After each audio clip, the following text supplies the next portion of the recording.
Assalomu alaykum. Sizlar bilan yana Ixlos Aralbayev. Saboqlarimizni davom ettiramiz. Xo'p, bugungi sabog'imizda o'shimda yozib qo'yilganday arraylar, ya'ni massivlar bilan tanishamiz. Agarda siz qandaydir universitetda yoki bir joyda o'qigan bo'lsangiz, agar o'tgan bo'lsangiz kerak, massiv degan narsani Java'da bo'lsin, C#da bo'lsin, umuman programmalash tillarining har birida bu narsa bor. Xo'p, bu narsa bizga ne uchun kerak? Array deganimiz. Ham o'zi u ne? Arrayda bir ulkanroq konteyner deb tushunsak bo'ladi. Ya'ni buni o'zgarishiga o'xshatmang, buni SST konteynerga o'xshatmang, bu prosta ma'lumotlarni saqlovchi konteyner. U har turli ma'lumotlarni o'z ichida saqlashi mumkin. Ham bizga shunday bir qulayliklar yaratib beradi. Uning ichida ma'lumotlarni biz qanday boshqara olamiz mumkin. Xo'p, keling misol uchun bir primer ko'rib chiqaylik. Bizda konstanta deymiz, misol uchun kar1 teng Tigo o'zimizning legendarniy konstanta kar2 teng misol uchun Spark и konstanta kar3 ham обязательно o'zimizning Damas. Ya'ni 3 turli o'zimizning mashinamiz bor. Hamda bu mashinalar hozir 3 yoqda yotibdi. Men ulardan hammasini ekranga qo'shib chiqaradigan bo'lsam, yig'laman. Console.log kar1, console.log kar2, kar3 deb qayta konsolga chiqarib o'tirib kerak bo'ladi. Demasa, izbir yozilmam mumkin. Bu bir qulaysizliklar keltirib chiqarishi mumkin. Ma'lumotlar qayergadir jiberuda, ekranga chiqaruvda, mana ko'proq yumshoq ketadi mumkin. Soning uchun bizda array degan bir atam bor. Arrayimiz o'zimizga zot qilib beradi. 3 mashina bo'lsin, qancha ma'lumotlarni o'z ichiga oladi hamda bizga uni arrayga aytimiz mumkin. Array sen hammasini ekranga qo'shib chiqar. Array sen hammasini o'chirib tashla. Array sen hammasini bir narsa qilib o'zgart, yo'qsa bir narsa qilib ber deyimiz mumkin bo'ladi. Ya'ni endi arraylardan foydalanuvga kelsak, qayta foydalanamiz. Ham buning sintaksisi, ko'rinishi qanday bo'ladi? Xo'p, birinchi кезекте bir array yaratib olaylik. Arraylar qayta yaratiladi. Arraylar nomda yaratiladi. Konstanta misol uchun all cars deylik. Yo'qsa keyin prosta cars teng deymiz. Xo'p, teng degandan keyin уже bu prosta string, prosta number yo'qsa emas, sal boshqacharoq. O'zimizning 4-5 menda brackets bilan ishladi. Endi bu narsa brackets deb ataladi.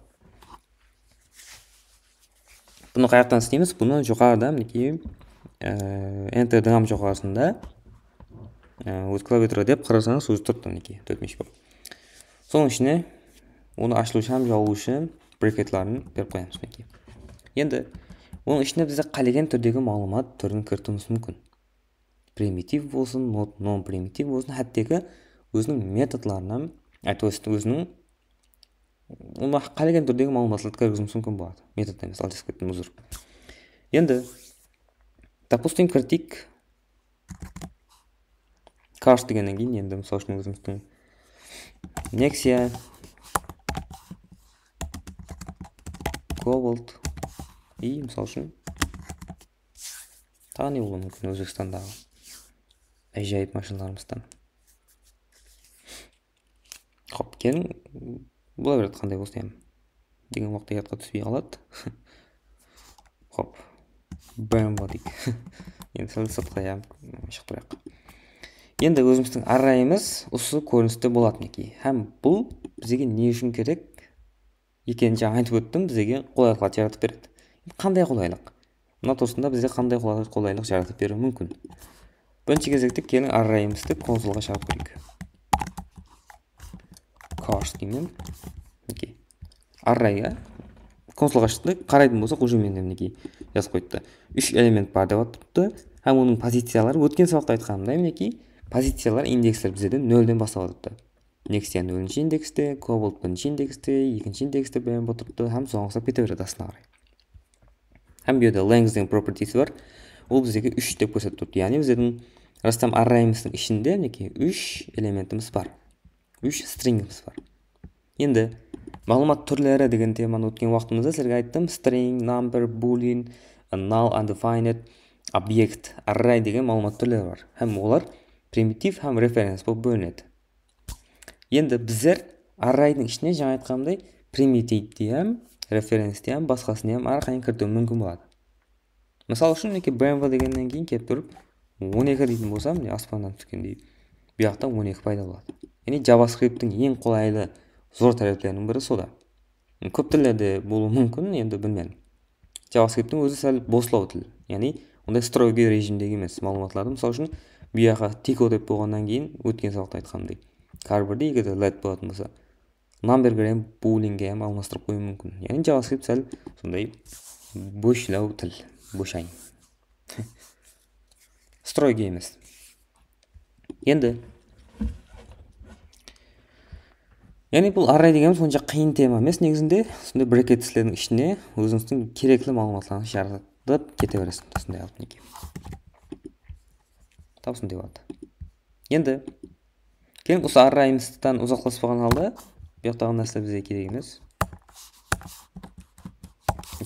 Мощный array'ымыз бар, өзіміздің ішінде 3 элементі бар. 3 элементі бар. Енді өткен сабақта сіздермен есіңізде болатын болса, string'нің методларымен танысып шықтық. Сол кезде метод не зат, property не зат әңгімесін айтып өттім. Енді метод пенен string бұл, метод пен property бұл өзіміздің элементіміздегі имканиятларды беретін нәрсе. Ол әрқайсы мағлұмат түрлерінде әртүрлі болуы мүмкін. Айырымларында енді бір-біріне ұқсап кетуі мүмкін болады. Яғни array'да өзіміздің string'дағы методларымыз бар, көбісі бар. Соларды қайттан повторение қылып, array'да пайдаланып көреміз, әмде array'дың өзіне тән болған методларынан көп шығамыз. Бірінші болып көретініміз бұл тап өткен сабақтағыдай console.log. Қазір өзгеріш ашып отырмаймын, үстіге жазып кетемін. cars.length. Яғни бұл cars length дегеніміз тап жаңағы жоқ консолда көрген property'іміз car'ымыздың, яғни array'ымыздың, cars деген array'ымыздың не алады? Ұзынлығын шығарып береді бізге. 1, 2, 3 length бұл түсінікті болды деп ойлаймын. Енді мысал үшін cars дейік, точка push. Push дегеніміз не? Push дегеніміз бұл cars деген өзіміздің array'ымызға таза мағлұмат қосу.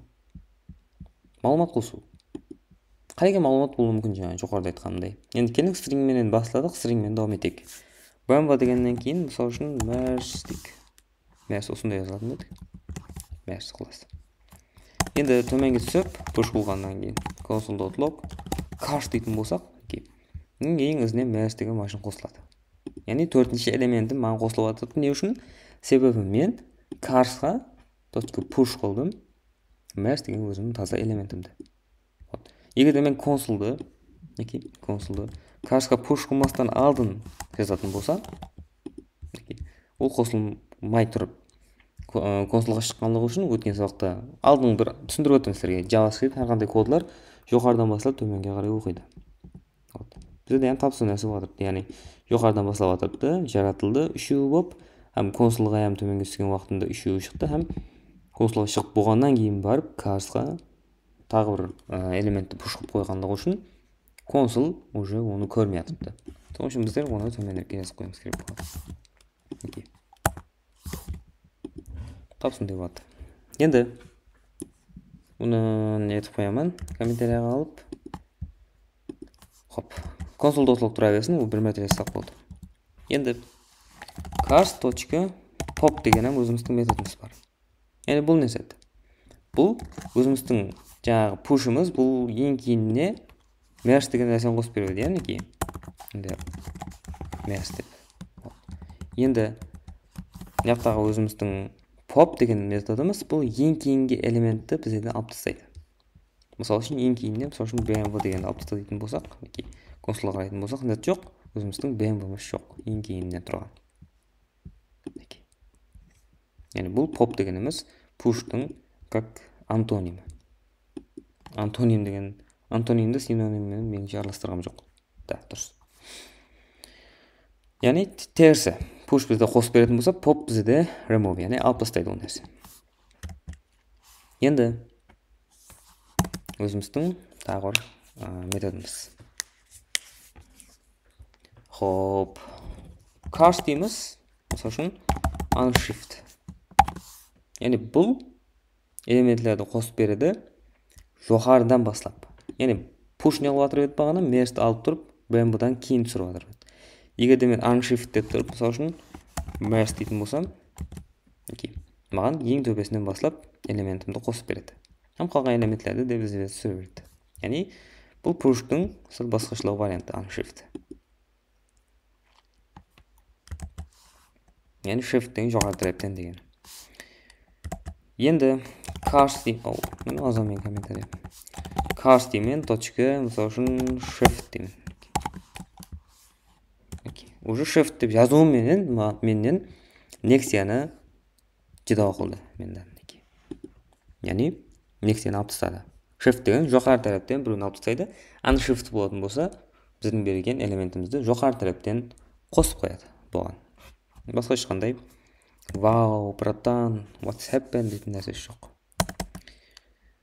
Хоп, енді төменге түсеміз, жаңағындай өзіміздің array бойынша методларымыз бар.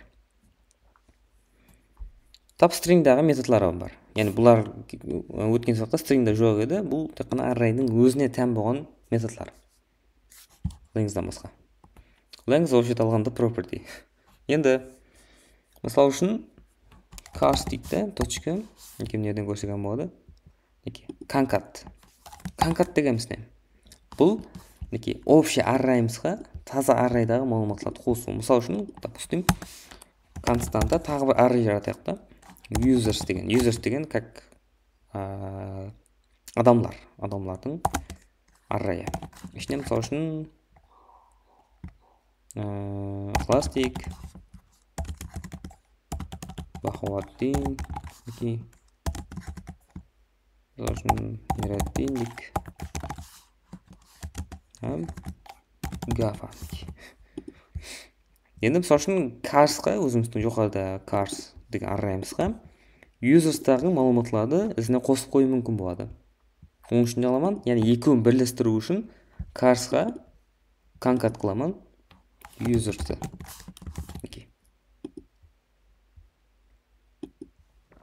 Яғни бұл біздегі таза array'ға жаратып береді. Константа, мысал үшін new array деймін. Тең, мысал үшін берген new array. Вот. Бізде таза array келіп шықты. New array'ға, new array деген таза array келіп шықты. Оның консолға шығаратын болсақ, ішінде өзіміздің бірінші болып Cars'тағы мәліметтер тұрыпты. Nexia Cobalt Bamba. Оның ізіне, ешқандай ортада бөлінулер жоқ, ешқандай өзгешеліктер жоқ. Users-тегі мәліметтер келіп түсіп атыпты. Класс, Бахауаттин, Мираттин или Мираттин. Хоп, осындай да ойлаймын енді. Осы егер Мираттин деген атты қате жазған болсам. Енді concat түсінікті болды деп ойлаймын. Яғни бұл не алады екен? Өзіміздің екі array'ды бірлестіріп береді екен бұған. Хоп, енді бұл бізде толмай жазып деп отырыпты. Келін бірінші ғана Cars'тың өзін шығарып қоя берейік. Енді төменге түсіріп Cars дейміз, точка, және қайсы өзіміздің методларымыз бар. Енді әзірше тек қана аңсатылау методларымен танысуымыз керек, себебі біз елі луплармен таныспадық, мысал үшін switch case'лер, if else'лермен таныспадық. Соның үшін пока простой методлармен танысып тұра береміз. Reverse. Reverse деген методымыз тап не дейді? Шептен оңға ағып атқан дарияны оңнан шепке қарай ағыз жібереді.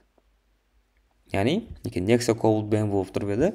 Мен cars.reverse методын шақырып едім, маған не қылды?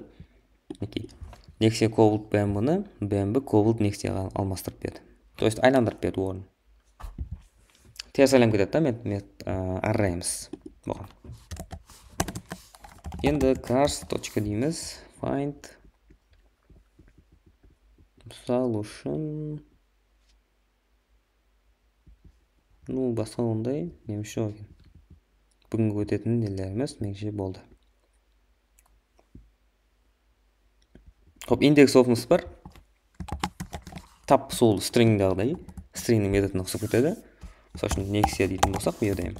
Бізге енді бұйырды сәлман деймін. Константа дейміз. Мысалы үшін my характер дейміз, тең дейміз. My енді характер демей қойым, my элемент деймін. Оны консолға шығаратын болсақ, нөлінші шығарып берді. Не үшін? Бізде Nexia деген элементіміз өзіміздің array'ымызда нөлінші индексте тұрыпты. Көріңіз мүмкін. Ешқандай кеше айтқандай what's happened дейтін нәрсе жоқ. Әммесі аңсат нәрселер. Просто бұларды үйреніп шығуымыз шарт, негізі ертең практикалары бар алдымызда өзіміздің дом менен реакция жасалмасызген уақытымызда бұл нәрсе жүдә керек болады. Яғни фундаментті егерде жасап қоймайтын болсақ, не болады? Жайымыз өтпей қалады. Құлайды. Одан сіздермен болған Ықылас Аралбаев. Бүгін аррай бойынша методларды көріп шықтық. Қалыпта елі жүдәем көп сабақларымыз бар. Сабақларды көруде давам етің. Қош, сау, саламат бол.